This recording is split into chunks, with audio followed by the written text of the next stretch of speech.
Alan Turing était un mathématicien anglais du XXe siècle et cryptologue qui a notamment contribué pendant la Seconde Guerre mondiale à déchiffrer les messages allemands des nazis, chiffrés par leur fameuse machine Enigma. Alors, ce brillant Alan Turing écrit en 1950 un article sur l'intelligence artificielle, dans lequel il s'interroge sur la capacité des machines à penser.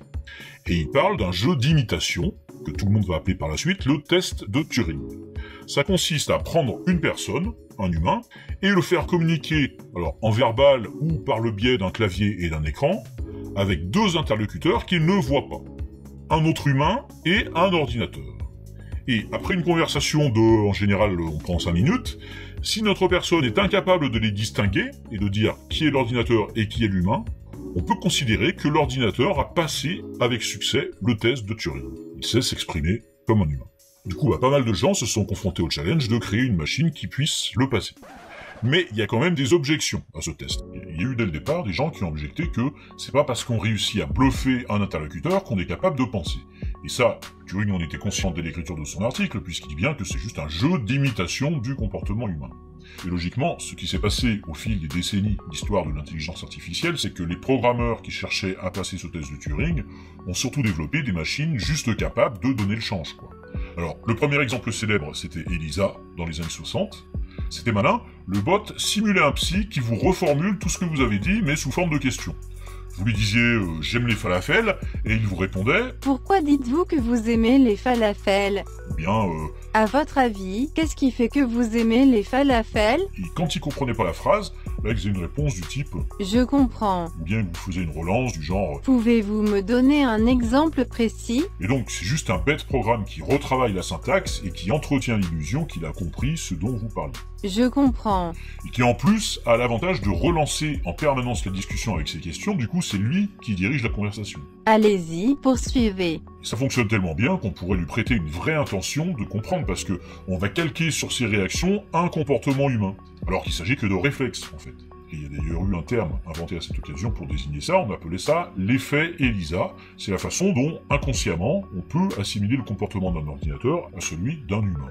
Regardez ces images, on les avait déjà vues, je crois. Ce sont des robots de chez Boston Dynamics qu'on entraîne à faire des tâches.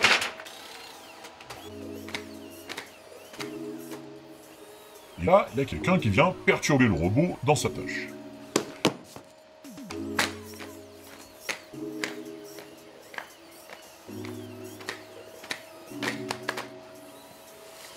Alors qu'est-ce que vous avez ressenti en découvrant ces images? Est-ce qu'à un moment vous n'avez pas éprouvé la colère contre cet humain et de la pitié pour ce pauvre robot qui essaye de poursuivre sa tâche malgré tout?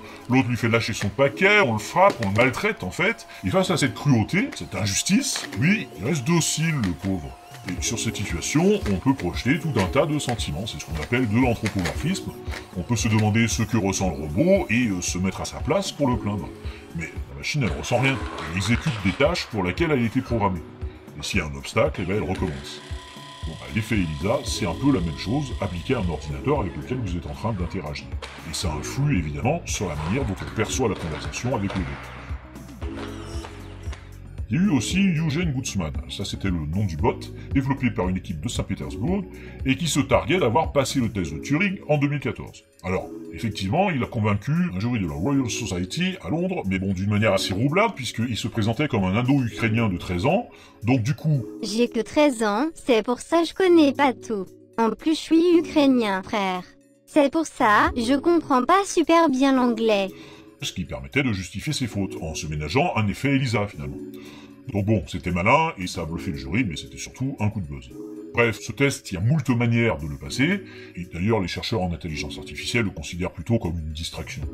C'est intéressant, de manière symbolique, par rapport aux questions plutôt philosophiques que ça permet de se poser, mais le test de Turing n'est pas un objectif en soi, puisque pour le passer, il suffit juste de faire preuve d'une capacité à papoter, disons, et à donner l'impression à son interlocuteur qu'on l'écoute, et ça, c'est pas vraiment de l'IA.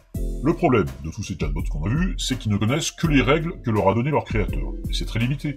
Pour faire vraiment rentrer de l'intelligence artificielle dans le processus, il faut faire des smartbots qui apprennent à parler en parlant, comme on fait nous en tant qu'humains, à travers une phase d'apprentissage où ils vont s'entraîner. Ça, c'est le principe du deep learning, que vous pourrez retrouver d'ailleurs dans cette petite vidéo vite fait.